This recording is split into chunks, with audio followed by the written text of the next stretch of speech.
രണ്ട് മക്കബായർ എന്ന പുസ്തകത്തിൽ നിന്നുള്ള വായന 10-ാം അധ്യായം. ദേവാലയ ശുദ്ധീകരണം. കർത്താവിനാൽ നയിക്കപ്പെട്ട് മക്കബെയൂസും അനുയായികളും നഗരവും ദേവാലയവും വീണ്ടെടുത്തു. വിദേശീയർ പൊതുസ്ഥലത്ത് സ്ഥാപിച്ചിരുന്ന ബലിപീഠങ്ങളും കാവുകളും നശിപ്പിച്ചു. ദേവാലയം ശുദ്ധീകരിച്ചതിനു ശേഷം അവർ ബലിയർപ്പണത്തിന് മറ്റൊരു പീഠം നിർമ്മിച്ചു. കല്ലുകൾ ഉരച്ച് തീ കത്തിച്ച് ബലിയർപ്പിക്കുകയും കുന്തുരുക്കം പുകയ്ക്കുകയും വിളക്ക് കൊളുത്തുകയും ചെയ്ത് തിരുസാന്നിധ്യ അപ്പം പ്രതിഷ്ഠിച്ചു. 2 വർഷം കഴിഞ്ഞിരുന്നു അവിടെ ബലിയർപ്പിച്ചിട്ട്.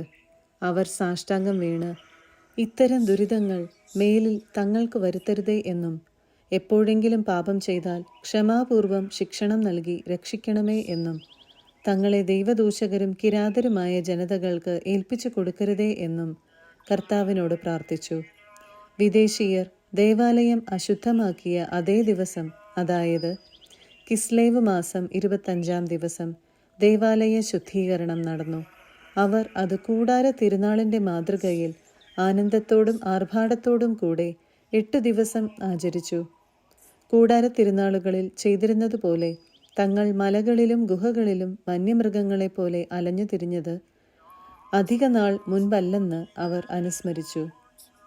തരുരോഹിണി ചക്രങ്ങളാൽ അലങ്കൃതമായ ദണ്ഡുകളും മനോഹരമായ മരച്ചില്ലകളും ഈന്തപ്പന കൈകളും വഹിച്ചുകൊണ്ട് അവർ വിശുദ്ധ മന്ദിരത്തിൻ്റെ ശുദ്ധീകരണം വിജയിപ്പിച്ച കർത്താവിന് കൃതജ്ഞതാസ്തോത്രങ്ങൾ അർപ്പിച്ചു. പിന്നീട് ആണ്ടുതോറും യഹൂദജനം മുഴുവൻ ആ ദിനങ്ങൾ ആചരിക്കണമെന്ന് അവർ ജനഹിതമനുസരിച്ച് പൊതുനിയമം ഉണ്ടാക്കി.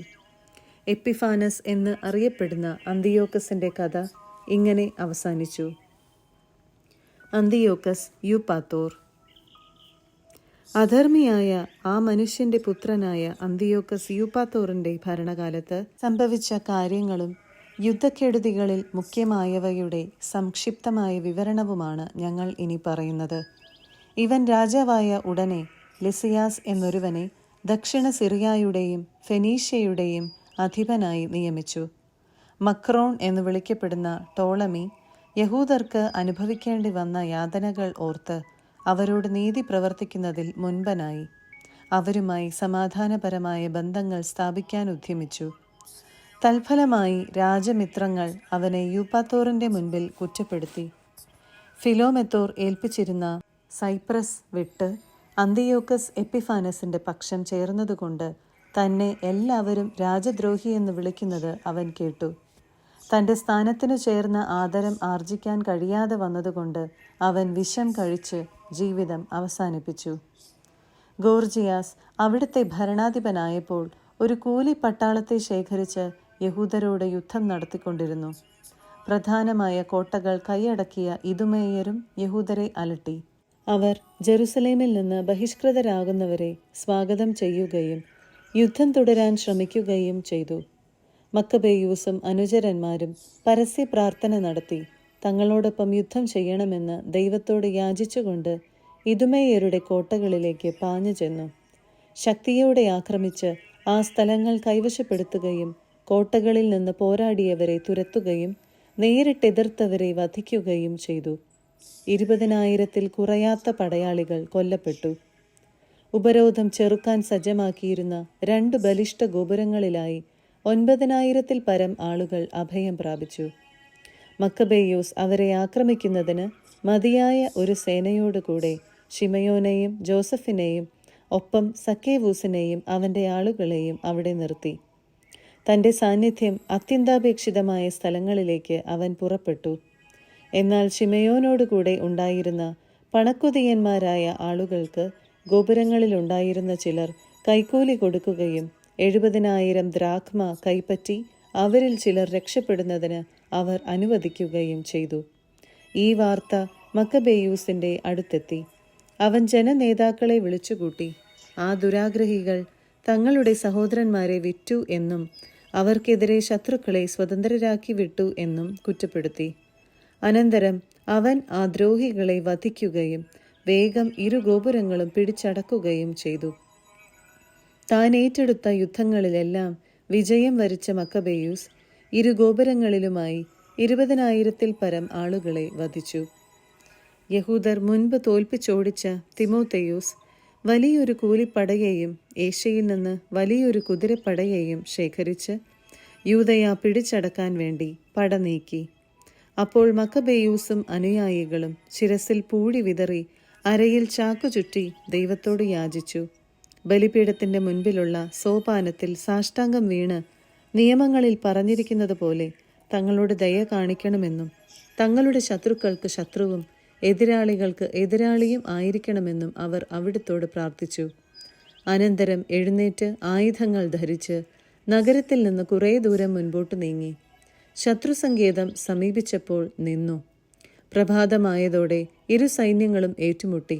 തങ്ങളുടെ വിജയത്തിന്റെ ഉറപ്പ് തങ്ങളുടെ പരാക്രമം മാത്രമല്ല, കർത്താവിലുള്ള ആശ്രയവും ആണെന്ന് വിചാരിക്കുന്ന ഒരു കൂട്ടർ, തങ്ങളുടെ ക്രോധാവേശത്തെ പടനായകനാക്കിയ മറ്റൊരു കൂട്ടർ.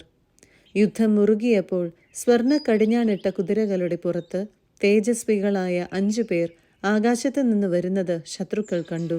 അവരാണ് യഹൂദരെ നയിച്ചത്. അവർ മക്കബേയൂസിന് മുറിവേൽക്കാതിരിക്കാൻ ചുറ്റും നിന്ന് തങ്ങളുടെ പരിചകളും ആയുധങ്ങളും കൊണ്ട് അവനെ സംരക്ഷിച്ചു. അവർ ശത്രുവിൻ്റെ മേൽ അസ്ത്രങ്ങളും ഇടിവാളുകളും അയച്ച് അവരെ അന്ധാളിപ്പിച്ച് അന്ധതയിലാഴ്ത്തി ചിതറിക്കുകയും വധിക്കുകയും ചെയ്തു. 600 കുതിരപ്പടയാളികൾക്ക് പുറമെ 20,500 പേർ വധിക്കപ്പെട്ടു. കേരയാസിന്റെ കീഴിലുള്ള സുശക്ത കാവൽ സേനയോട് കൂടിയ ഗസറ എന്ന കോട്ടയിലേക്ക് തിമോഥെയൂസ് പലായനം ചെയ്തു. മക്കബേയൂസും അനുയായികളും സന്തുഷ്ടരായി. അവർ അതിനെ 4 ദിവസം ഉപരോധിച്ചു. ഉള്ളിലുണ്ടായിരുന്നവർ കോട്ടയുടെ ഉറപ്പിൽ ആശ്രയിച്ചിരുന്നതിനാൽ കഠിനമായി ദൈവദൂഷണം പറയുകയും അസഭ്യവാക്കുകൾ വർഷിക്കുകയും ചെയ്തു. എന്നാൽ 5-ാം ദിവസം പ്രഭാതത്തിൽ മക്കബേയൂസിന്റെ സൈന്യത്തിലെ 20 യുവാക്കന്മാർ ആ ദൈവദൂഷണം കേട്ട് കോപം ജ്വലിച്ച് മതിലിലൂടെ ഇരച്ചു കയറി കണ്ടവരെയെല്ലാം നിർദയം അരിഞ്ഞു വീഴ്ത്തി. ഇതുപോലെ മതിൽ കയറിയ മറ്റു ചിലർ എതിർത്ത് നിന്ന ആ ദൈവദൂഷകരെ പിന്നിൽ നിന്ന് ആക്രമിച്ചു. ഗോപുരങ്ങൾക്ക് തീ വച്ചു. തീ കൊളുത്തി അവരെ ജീവനോടെ ദഹിപ്പിച്ചു. ചിലർ കവാടങ്ങൾ തകർത്ത് ബാക്കി സൈന്യത്തെ അകത്തു കടത്തുകയും നഗരം കൈവശപ്പെടുത്തുകയും ചെയ്തു. ഒരു ജലസംഭരണിയിൽ ഒളിച്ചിരുന്ന തിമോഥെയോസിനെയും അവന്റെ സഹോദരൻ കേരയാസിനെയും അപ്പോളോഫാനസിനെയും അവർ വധിച്ചു. അനന്തരം അവർ ഇസ്രായേലിനോട് വലിയ ദയ കാണിക്കുകയും തങ്ങൾക്ക് വിജയം നൽകുകയും ചെയ്യുന്ന കർത്താവിനെ കൃതജ്ഞതാസ്തോത്രങ്ങളോടെ വാഴ്ത്തി. 11-ാം അധ്യായം. ലിസിയാസിന്റെ പരാജയം. ഈ സംഭവങ്ങൾ രാജാവിന്റെ രക്ഷാകർത്താവും ചാർച്ചക്കാരനും ഭരണ ചുമതല വഹിച്ചിരുന്നവനുമായ ലിസിയാസിനെ അമർഷം കൊള്ളിച്ചു. അവൻ ഉടനെ 80,000 പടയാളികളെയും കുതിരപ്പട മുഴുവനെയും ശേഖരിച്ച് യഹൂദർക്കെതിരെ നീങ്ങി. നഗരത്തെ ഗ്രീക്ക് അധിനിവേശ സ്ഥലമാക്കുകയായിരുന്നു അവന്റെ ലക്ഷ്യം. മറ്റ് ജനതകളുടെ ക്ഷേത്രങ്ങൾക്കെന്ന പോലെ അവരുടെ ദേവാലയത്തിനും നികുതി ചുമത്താനും പ്രധാന പുരോഹിത സ്ഥാനം ആണ്ടുതോറും വിൽപ്പനയ്ക്ക് വെക്കാനും അവൻ ഉദ്ദേശിച്ചു. ലിസിയാസ് ദൈവശക്തിയെ തൃണവൽഗണിച്ചെന്ന് മാത്രമല്ല, 10,000 കാലാൾ പടയാളികളുടെയും 1000 കുതിരപ്പടയാളികളുടെയും 80 ആനകളുടെയും ബലത്തിൽ പൂർണ്ണമായി വിശ്വസിച്ച് അഹങ്കരിക്കുകയും ചെയ്തു. അവൻ യൂദയായിൽ കടന്ന് ജെറുസലേമിൽ നിന്ന് ഏകദേശം 20 മൈൽ അകലെ സ്ഥിതി ചെയ്യുന്നതും കോട്ടയാൽ ബലിഷ്ഠവുമായ ബേത്സൂറിലെത്തി അതിനെ ശക്തമായി ആക്രമിച്ചു. ലിസിയാസ് കോട്ടകൾ ആക്രമിക്കുന്നതായി മക്കബേയൂസിനും അനുയായികൾക്കും അറിവ് കിട്ടി. ഉടനെ അവരും ജനവും ഒരുമിച്ച് ഇസ്രായേലിനെ രക്ഷിക്കാൻ ഒരു ഉത്തമ ദൂതനെ അയച്ചു തരണമേ എന്ന് കണ്ണീരോടും വിലാപത്തോടും കൂടെ കർത്താവിനോട് അപേക്ഷിച്ചു. ആദ്യം ആയുധമെടുത്തത് മക്കബേയൂസാണ്. സഹോദരന്മാരെ സഹായിക്കാൻ വേണ്ടി തന്നോടൊത്ത് ജീവൻ പണയം വെച്ച് പോരാടാൻ അവൻ മറ്റുള്ളവരെ പ്രോത്സാഹിപ്പിച്ചു. പിന്നെ അവർ ഒറ്റക്കെട്ടായി കുതിച്ചു പാഞ്ഞു. ജെറുസലേമിൽ നിന്ന് അകലുന്നതിന് മുൻപ് ധവള വസ്ത്രധാരിയായ ഒരു അശ്വാരൂഢൻ സ്വർണ്ണ ആയുധങ്ങൾ ചുഴറ്റിക്കൊണ്ട് തങ്ങളുടെ മുൻപേ നീങ്ങുന്നത് അവർ കണ്ടു. അവർ കൃപാലുവായ ദൈവത്തെ ഏകസ്വരത്തിൽ സ്തുതിച്ചു. മനുഷ്യരെ മാത്രമല്ല, ഘോരമൃഗങ്ങളെയും ഉരുക്കുകോട്ടകളെയും ആക്രമിക്കാൻ തക്ക മനോധൈര്യം അവർക്ക് ലഭിച്ചു.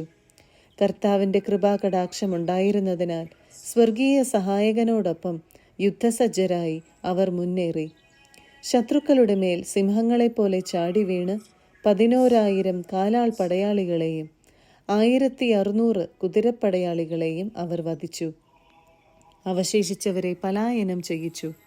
അധികം പേരും നിരായുധരും മുറിവേറ്റവരുമായിട്ടാണ് ഓടിപ്പോയത്. ലിസിയാസ് തന്നെയും അപഹാസ്യമായി പലായനം ചെയ്താണ് രക്ഷപ്പെട്ടത്. സമാധാന ഉടമ്പടി. എന്നാൽ ലിസിയാസ് ബുദ്ധിഹീനൻ അല്ലായിരുന്നു. തനിക്കു നേരിട്ട പരാജയത്തെക്കുറിച്ച് അവൻ ആലോചിച്ചു. സർവശക്തനായ ദൈവം ഹെബ്രായ പക്ഷത്ത് പോരാടിയതിനാലാണ് തനിക്ക് അവരെ തോൽപ്പിക്കാൻ കഴിയാഞ്ഞതെന്ന് അവൻ മനസ്സിലാക്കി. തുടർന്ന് അവൻ ഹെബ്രായർക്ക് രാജാവിൻ്റെ മൈത്രി നേടിക്കൊടുക്കാമെന്ന് ഉറപ്പുകൊടുത്തുകൊണ്ട് നീതിപൂർവകമായ വ്യവസ്ഥകളിൽ ഒത്തുതീർപ്പിന് തയ്യാറാകാൻ ഒരു സന്ദേശമയച്ച് അവരെ പ്രേരിപ്പിച്ചു. മക്കബേയൂസ് യഹൂദർക്കു വേണ്ടി ലിസിയാസിന് രേഖാമൂലം സമർപ്പിച്ച അഭ്യർത്ഥനകൾ ഓരോന്നും രാജാവ് അനുവദിച്ചു. ലിസിയാസ് ആവശ്യപ്പെട്ട കാര്യങ്ങൾ മക്കബേയൂസ് പൊതുനന്മയിലുള്ള താൽപ്പര്യം നിമിത്തം സമ്മതിച്ചു. ലിസിയാസ് യഹൂദർക്ക് ഇപ്രകാരം ഒരു കത്തെഴുതി. യഹൂദ ജനതയ്ക്ക് ലിസിയാസിൻ്റെ അഭിവാദനങ്ങൾ. നിങ്ങൾ അയച്ച യോഹന്നാനും അബ്സലോമും നിങ്ങൾ ഒപ്പിട്ട കത്ത് ഞങ്ങളെ ഏൽപ്പിക്കുകയും അതിൽ പറഞ്ഞിരിക്കുന്ന കാര്യങ്ങളെപ്പറ്റി ചോദിക്കുകയും ചെയ്തു. രാജാവിനെ അറിയിക്കേണ്ട കാര്യങ്ങളെല്ലാം ഞാൻ അറിയിച്ചു. സാധ്യമായതെല്ലാം രാജാവ് അനുവദിക്കുകയും ചെയ്തിരിക്കുന്നു. നിങ്ങൾ ഭരണകൂടത്തോട് കൂറു പുലർത്തിയാൽ ഭാവിയിൽ നിങ്ങളുടെ ക്ഷേമത്തിനു വേണ്ടി ഞാൻ പരിശ്രമിക്കാം. ഈ കാര്യങ്ങളെക്കുറിച്ചും അവയുടെ വിശദാംശങ്ങളെക്കുറിച്ചും നിങ്ങളോട് കൂടിയാലോചന നടത്താൻ ഇവരോടും എൻ്റെ പ്രതിനിധികളോടും ഞാൻ ആവശ്യപ്പെട്ടിട്ടുണ്ട്. നിങ്ങൾക്ക് മംഗളം ഭവിക്കട്ടെ. 148 ആണ്ട് ദിയോസ് കൊറിന്തിയൂസ് 24 ദിവസം. രാജാവിൻ്റെ കത്ത് ഇപ്രകാരമായിരുന്നു. അന്തിയോക്കസ് രാജാവിൽ നിന്ന് തൻ്റെ സഹോദരൻ ലിസിയാസിന് മംഗളാശംസകൾ. നമ്മുടെ പിതാവ് ദേവന്മാരുടെ അടുത്തേക്ക് പോയി കഴിഞ്ഞു. പ്രജകൾ നിർവിഘ്നം ജീവിക്കണമെന്ന് ഞാൻ ആഗ്രഹിക്കുന്നു. ഗ്രീക്ക് ആചാരങ്ങൾ അനുഷ്ഠിക്കണമെന്നാവശ്യപ്പെട്ട് നമ്മുടെ പിതാവ് യഹൂദർക്ക് നൽകിയ കൽപ്പന അവർക്ക് സ്വീകാര്യമല്ലെന്നും സ്വന്തം ജീവിത സമ്പ്രദായങ്ങൾ അവർ ഇഷ്ടപ്പെടുന്നെന്നും അവ പിന്തുടരാൻ അനുവദിക്കണമെന്ന് അഭ്യർത്ഥിക്കുന്നെന്നും നാം കേട്ടിരിക്കുന്നു. ഈ ജനതയും പ്രതിബന്ധങ്ങളിൽ നിന്ന് ഒഴിഞ്ഞു ജീവിക്കണമെന്നാണ് നമ്മുടെ ആഗ്രഹം. അതിനാൽ അവരുടെ ദേവാലയം തിരിച്ചേൽപ്പിക്കണമെന്നും പൂർവിക ആചാരങ്ങൾ അനുസരിച്ച് ജീവിക്കാൻ അവരെ അനുവദിക്കണമെന്നും നാം ആജ്ഞാപിക്കുന്നു. അവർ നമ്മുടെ നയം മനസ്സിലാക്കി സ്വകൃത്യങ്ങൾ സന്തുഷ്ടിയോടെ അനുഷ്ഠിക്കേണ്ടതിന് നീ അവരെ ഈ സൗഹൃദ വാഗ്ദാനങ്ങൾ അറിയിക്കുന്നത് ഉചിതമായിരിക്കും. രാജ്യവാസികൾക്കെല്ലാവർക്കുമായി രാജാവ് എഴുതിയ കത്ത് ഇപ്രകാരമായിരുന്നു. യഹൂദരുടെ ആലോചനാ സഭയ്ക്കും മറ്റ് യഹൂദർക്കും അന്തിയോക്കസ് രാജാവിൻ്റെ അഭിവാദനങ്ങൾ. നിങ്ങൾക്ക് സുഖമാണെങ്കിൽ നാം കൃതാർത്ഥനാണ്. നമുക്ക് ക്ഷേമം തന്നെ. വീടുകളിലേക്ക് മടങ്ങാനും സൽകൃത്യങ്ങളിൽ വ്യാപൃതരാകാനും നിങ്ങൾ ഇച്ഛിക്കുന്നെന്ന് മെനലാവൂസ് നമ്മെ അറിയിച്ചിരിക്കുന്നു. ക്സാന്തിക്കൂസിൻ്റെ 30-ാം ദിനത്തിനു മുൻപ് വീട്ടിലേക്ക് തിരിച്ചു പോകുന്നവർക്കെല്ലാം നമ്മുടെ മൈത്രി ഉണ്ടായിരിക്കും. തങ്ങളുടെ ഭക്ഷണ രീതിയും നിയമങ്ങളും തുടർന്നും പാലിക്കാൻ യഹൂദർക്ക് പൂർണ്ണ അനുവാദം നൽകിയിരിക്കുന്നു. അറിയാതെ ചെയ്ത തെറ്റിന് ആരെയും അലട്ടുന്നതല്ല. നിങ്ങൾക്ക് ധൈര്യം പകരാൻ മെനലാവൂസിനെ അങ്ങോട്ട് അയച്ചിരിക്കുന്നു. മംഗളം ഭവിക്കട്ടെ. 148 ആണ്ട് ക്സാന്തിക്കൂസ് 15-ാം ദിനം. റോമാക്കാരും യഹൂദർക്ക് ഒരു കത്തയച്ചു. റോമാക്കാരുടെ പ്രതിനിധികളായ ക്വിന്തൂസ് മെമ്മിയൂസ്, തിത്തൂസ് മാനിയൂസ് എന്നിവരിൽ നിന്ന് യഹൂദ ജനതയ്ക്ക് അഭിവാദനങ്ങൾ. രാജബന്ധുവായ ലിസിയാസ് നിങ്ങൾക്ക് നൽകിയിട്ടുള്ള ആനുകൂല്യങ്ങൾ ഞങ്ങളും അംഗീകരിക്കുന്നു. എന്നാൽ ചില കാര്യങ്ങൾ അവൻ രാജാവിൻ്റെ തീരുമാനത്തിന് വിട്ടിട്ടുണ്ടല്ലോ. അവയെക്കുറിച്ച് അവധാനപൂർവം ആലോചിച്ച് എത്രയും വേഗം ഒരു ദൂതനെ അയച്ച് വിവരം ഞങ്ങളെ അറിയിച്ചാൽ നിങ്ങൾക്ക് യോജിച്ച നിർദ്ദേശങ്ങൾ ഉന്നയിക്കാൻ ഞങ്ങൾക്ക് കഴിയും. ഞങ്ങൾ അന്തിയോക്യയിലേക്ക് പുറപ്പെടുകയാണ്. അതിനാൽ നിങ്ങളുടെ തീരുമാനങ്ങൾ എന്തൊക്കെയെന്ന് ദൂതൻ മുഖേന ഉടനെ അറിയിക്കുവിൻ. മംഗളം ഭവിക്കട്ടെ. 148 ആണ്ട് ക്സാന്തിക്കൂസ് 15-ാം ദിനം. 12-ാം അധ്യായം. യൂദാസിൻ്റെ പ്രതികാരം. ഉടമ്പടി ഉണ്ടാക്കിയതിനു ശേഷം ലിസിയാസ് രാജാവിൻ്റെ അടുക്കലേക്കും യഹൂദർ തങ്ങളുടെ കൃഷിസ്ഥലങ്ങളിലേക്കും മടങ്ങി. എന്നാൽ സൈപ്രസ് ദേശാധിപതിയായ നിക്കാനോറും മറ്റു ദേശാധിപതികളായ തിമോത്തേയൂസ്, ഗന്നേയൂസിൻ്റെ പുത്രൻ അപ്പൊളോണിയൂസ്, ഹിയറോണിമോസ്, ദമോഫോൺ എന്നിവരും യഹൂദരെ ശാന്തിയിലും സമാധാനത്തിലും ജീവിക്കാൻ അനുവദിച്ചില്ല. ജോപ്പായിൽ നിന്നുള്ള ചിലർ ഇങ്ങനെ ഒരു നീചകൃത്യം ചെയ്തു. തങ്ങൾ ഒരുക്കി നിർത്തിയിരുന്ന വഞ്ചിയിൽ ഭാര്യമാരോടും കുട്ടികളോടുമൊപ്പം കയറാൻ തങ്ങളുടെ ഇടയിൽ പാർത്തിരുന്ന യഹൂദരെ അവർ ക്ഷണിച്ചു. യഹൂദരോട് വിരോധമൊന്നുമില്ലെന്ന് അവർ നടിച്ചു. ശത്രു പൊതുസമ്മതപ്രകാരം ആസൂത്രണം ചെയ്ത പ്രവൃത്തിയായിരുന്നു അത്. അവരുമായി സമാധാനത്തിൽ ജീവിക്കാൻ ആഗ്രഹിച്ച യഹൂദർ അപകട ശംഖ എന്നിയെ ക്ഷണം സ്വീകരിച്ചു. 200ഓളം വരുന്ന അവരെ ജോപ്പാക്കാർ പുറംകടലിലേക്ക് നയിച്ച് മുക്കിക്കൊന്നു. തൻ്റെ നാട്ടുകാരോട് ചെയ്ത ഈ ക്രൂരതയെപ്പറ്റി കേട്ട യൂദാസ് സൈന്യത്തിന് നിർദ്ദേശം നൽകി. നീതിയുറ്റ വിധിയാളനായ ദൈവത്തെ വിളിച്ചപേക്ഷിച്ചുകൊണ്ട് സഹോദരരുടെ കൊലയാളികളെ ആക്രമിച്ചു. രാത്രി തുറമുഖത്തിന് തീവയ്ക്കുകയും വഞ്ചികൾ ചുട്ടിരിക്കുകയും അവിടെ അഭയം തേടിയവരെയെല്ലാം വധിക്കുകയും ചെയ്തു. നഗര കവാടങ്ങൾ അടച്ചിരുന്നതിനാൽ പിന്നീട് വന്ന് ജോപ്പാവാസികളെ ഇല്ലായ്മ ചെയ്യാമെന്ന് തീരുമാനിച്ച് അവൻ മടങ്ങി. എന്നാൽ യാമ്നിയാക്കാരും തങ്ങളുടെ മധ്യേ വസിച്ചിരുന്ന യഹൂദരെ ഇപ്രകാരം നശിപ്പിക്കാൻ നിശ്ചയിച്ചിരിക്കുന്നുവെന്ന് അവൻ അറിഞ്ഞു. അവൻ രാത്രി അവരെ ആക്രമിക്കുകയും തുറമുഖത്തിനും കപ്പലുകൾക്കും തീവയ്ക്കുകയും ചെയ്തു. തീജ്വാലയുടെ പ്രകാശം 240 സ്താദിയോൺ അകലെ ജെറുസലേമിൽ ദൃശ്യമായിരുന്നു. പിന്നീട് അവർ തിമോത്തിയോസിനെതിരെ 9 സ്താദിയോണിലധികം മുന്നേറിയപ്പോൾ 5000-ലേറെ കാലാൾ പടയാളികളോടും 500-ൽ പരം കുതിരപ്പടയാളികളോടും കൂടെ അറബികൾ അവരെ ആക്രമിച്ചു. ഉഗ്രമായ പോരാട്ടത്തിനു ശേഷം ദൈവസഹായത്താൽ യൂദാസും സൈന്യവും വിജയം നേടി. അപ്പോൾ പരാജയപ്പെട്ട ആ നാടോടികൾ യൂദാസിനോട് മൈത്രിക്ക് അപേക്ഷിച്ചു. കന്നുകാലികളെ നൽകാമെന്നും മറ്റ് എല്ലാ വിധത്തിലും ജനത്തെ സഹായിക്കാമെന്നും അവർ വാഗ്ദാനം ചെയ്തു. തീർച്ചയായും അവരെ കൊണ്ട് പല പ്രകാരത്തിലും ഉപകാരമുണ്ടാകും എന്ന് കരുതി അവൻ അവരുമായി സമാധാനം സ്ഥാപിക്കാൻ തയ്യാറായി. സഖ്യപ്രതിജ്ഞ ചെയ്തതിനു ശേഷം അവർ കൂടാരങ്ങളിലേക്ക് മടങ്ങിപ്പോയി. അനന്തരം യൂദാസ് കോട്ടക്കൊത്തളങ്ങളാൽ ബലിഷ്ഠവും വിവിധ വർഗക്കാരായ വിജാതീയർ വസിച്ചിരുന്നതുമായ കാസ്പിൻ നഗരം ആക്രമിച്ചു. കോട്ടയുടെ ബലത്തിലും ഭക്ഷണസാധനങ്ങളുടെ സമൃദ്ധിയിലും വിശ്വസിച്ച് അഹങ്കരിച്ചിരുന്ന നഗരവാസികൾ യൂദാസിനെയും അനുയായികളെയും പരിഹസിക്കുകയും അവരുടെ നേരെ അസഭ്യം വർഷിക്കുകയും ദൈവദൂഷണം പറയുകയും ചെയ്തു. എന്നാൽ യൂദാസും സൈന്യവും യന്ത്രമുട്ടികളോ മറ്റു യുദ്ധോപകരണങ്ങളോ കൂടാതെ ജോഷ്വയുടെ കാലത്ത് ജെറീക്കോയെ നിലം പതിപ്പിച്ച ലോകാധിനാഥനെ വിളിച്ചപേക്ഷിച്ചുകൊണ്ട് കോട്ടയുടെ മേൽ ഉഗ്രമായ ആക്രമണം ആരംഭിച്ചു. ദൈവേഷ്ടത്താൽ നഗരം അവർ കീഴടക്കി. അസംഖ്യം പേരെ വധിച്ചു. തൊട്ടടുത്തുള്ളതും 2 സ്താദിയോൺ വീതിയുള്ളതുമായ തടാകത്തിൽ രക്തം കവിഞ്ഞൊഴുകുന്നതായി കാണപ്പെട്ടു. അവിടെ നിന്ന് 750 സ്താദിയോൺ ചെന്നപ്പോൾ കരാക്സിൽ തൂബിയാനി എന്ന് വിളിക്കപ്പെടുന്ന യഹൂദരുടെ അടുത്തെത്തി. തിമോത്തയോസിനെ ആ പ്രദേശത്ത് അവർ കണ്ടെത്തിയില്ല. ശക്തമായ കാവൽ സേനയെ ഒരു ദിക്കിൽ നിയോഗിച്ചിരുന്നെങ്കിലും ഒന്നും നേടാതെ അവൻ സ്ഥലം വിട്ടിരുന്നു. മക്കബേയൂസിന്റെ കീഴിലുണ്ടായിരുന്ന ദൊസിത്തേവൂസ്, സോസിപ്പാത്തർ എന്നീ പടനായകന്മാർ സൈന്യത്തെ നയിച്ച് ശക്തിദുർഗങ്ങളിൽ തിമോത്തയോസ് നിർത്തിയിരുന്ന 10,000-ൽ പരം പടയാളികളെ കൊന്നു. മക്കബേയൂസ് സൈന്യത്തെ പല ഗണങ്ങളായി വിഭജിച്ച് ഓരോന്നിനും നായകന്മാരെ നിയോഗിച്ചതിനു ശേഷം 1,20,000 കാലാൾ പടയാളികളും 2,500 കുതിരപ്പടയാളികളുമൊത്ത് പലായനം ചെയ്ത് തിമോത്തയോസിനെ അനുധാവനം ചെയ്തു. യൂദാസ് അടുത്തുവരുന്നു എന്നറിഞ്ഞ തിമോത്തയോസ് സ്ത്രീകളെയും കുട്ടികളെയും ഭാണ്ഡങ്ങളോടൊപ്പം കർണായിം എന്ന സ്ഥലത്തേക്ക് അയച്ചു. എന്തെന്നാൽ ആ സ്ഥലം ഇടുങ്ങിയ മാർഗങ്ങളോട് കൂടിയതും ദുർഗമവും ആയതിനാൽ ആക്രമണ സാധ്യത കുറഞ്ഞതായിരുന്നു. യൂദാസിന്റെ സൈന്യത്തിൽ ആദ്യ ഗണത്തെ കണ്ടപ്പോൾ തന്നെ ശത്രുക്കൾ സർവദർശിയായവന്റെ ദർശനത്തിൽ ഭയവിഹ്വലരായി ഇടം വലം നോക്കാതെ ചിതറിപ്പായുകയും പലപ്പോഴും പരസ്പരം ഏറ്റുമുട്ടി സ്വന്തം വാളാൽ മുറിവേൽക്കുകയും ചെയ്തു.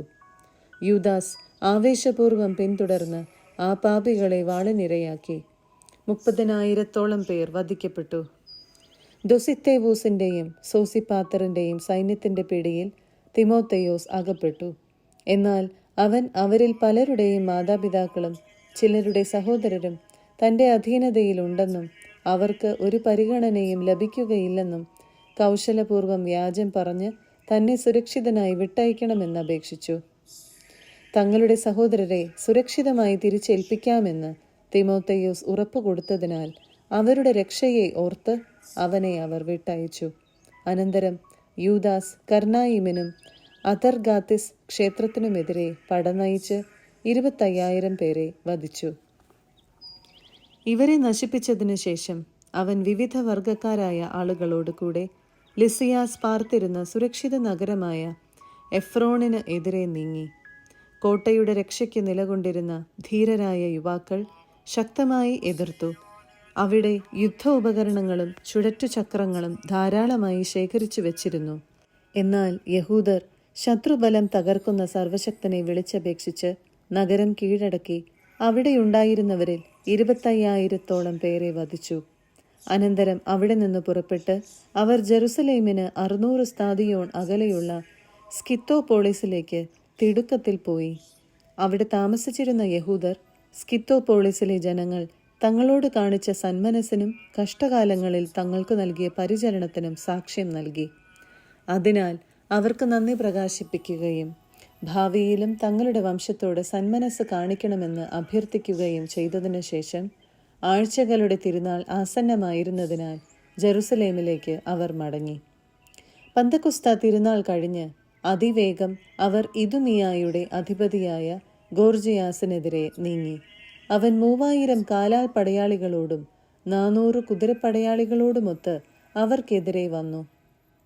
ആ ഏറ്റുമുട്ടലിൽ ഏതാനും യഹൂദർ നിലംപതിച്ചു.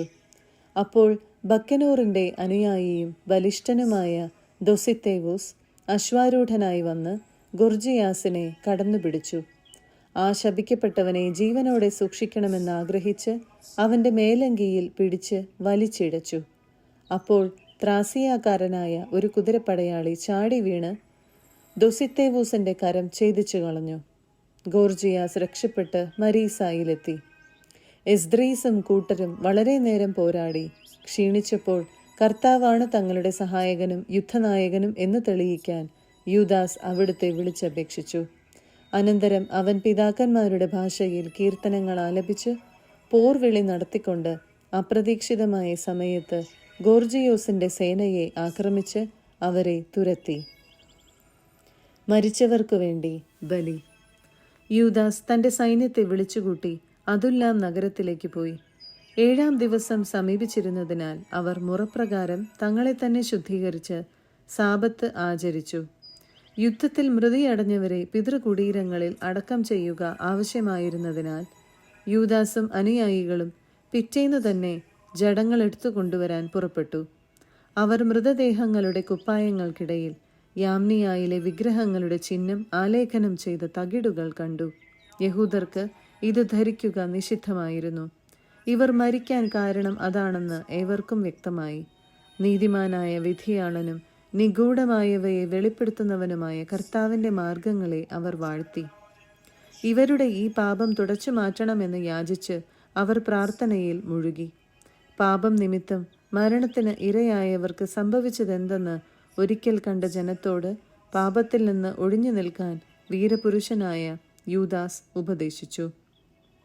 അനന്തരം അവൻ അവരിൽ നിന്ന് 2000 ദ്രാഖ്മ വെള്ളി പിരിച്ചെടുത്ത് പാപപരിഹാര ബലിക്കായി ജെറുസലേമിലേക്ക് അയച്ചുകൊടുത്തു. പുനരുത്ഥാനം ഉണ്ടാകുമെന്ന് ഉറച്ച് യൂദാസ് ചെയ്ത ഈ പ്രവൃത്തി ശ്രേഷ്ഠവും ഉചിതവും തന്നെ. മരിച്ചവർ ഉയർക്കുമെന്ന് പ്രതീക്ഷയില്ലായിരുന്നെങ്കിൽ അവർക്ക് വേണ്ടി പ്രാർത്ഥിക്കുന്നത് നിഷ്പ്രയോജനവും ഭോഷത്വവും ആകുമായിരുന്നു. എന്നാൽ ദൈവഭക്തിയോടെ മരിക്കുന്നവർക്കായി ഒരുക്കിയിരിക്കുന്ന അമൂല്യ സമ്മാനത്തെക്കുറിച്ച് അവൻ പ്രത്യാശ പുലർത്തിയെങ്കിൽ അത് പാവനവും ഭക്തിപൂർണവുമായ ഒരു ചിന്തയാണ്. അതിനാൽ മരിച്ചവർക്ക് പാപമോചനം ലഭിക്കുന്നതിന് അവൻ അവർക്കു വേണ്ടി പാപപരിഹാര കർമ്മം അനുഷ്ഠിച്ചു.